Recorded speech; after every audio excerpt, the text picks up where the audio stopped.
पर कहा साहब के बिना पिता के माँ का अस्तित्व नहीं होता। किसी ने शेर कहा कि पके फल पेड़ों से रिश्ता तोड़ जाते हैं और अपाहिज बाप हो जाए तो बेटे छोड़ जाते हैं।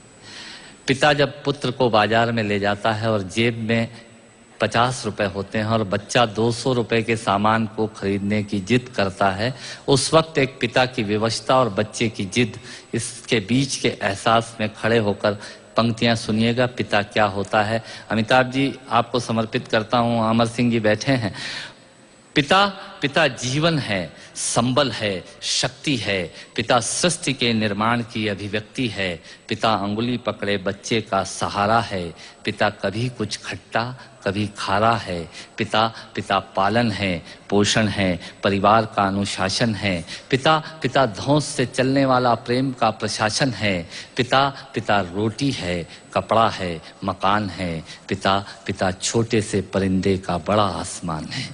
पिता छोटे से परिंदे का बड़ा आसमान है। पिता अप्रदर्शित अनंत प्यार है। पिता है तो बच्चों को इंतजार है। पिता से ही बच्चों के ढेर सारे सपने हैं।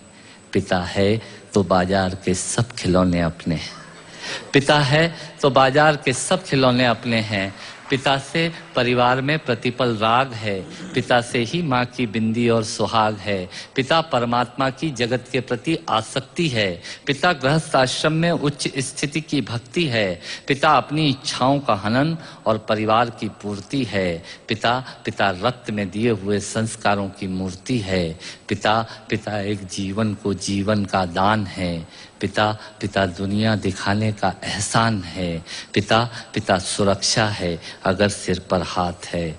पिता नहीं तो बचपन अनाथ है। पिता नहीं तो बचपन अनाथ है। पिता नहीं तो बचपन अनाथ है। तो पिता से बड़ा तुम अपना नाम करो। पिता का अपमान नहीं, उन पर अभिमान करो, क्योंकि माँ बाप की कमी को कोई पाट नहीं सकता और ईश्वर भी इनके आशीषों को काट नहीं सकता। विश्व में किसी भी देवता का स्थान दूजा है। माँ बाप की सेवा ही सबसे बड़ी पूजा है। विश्व में किसी भी तीर्थ की यात्राएं व्यर्थ हैं यदि बेटे के होते माँ बाप असमर्थ हैं। यदि बेटे के होते माँ बाप असमर्थ हैं, वो खुश नसीब हैं माँ बाप जिनके साथ होते हैं, क्योंकि माँ बाप के आशीषों के हाथ हजारों हाथ होते हैं।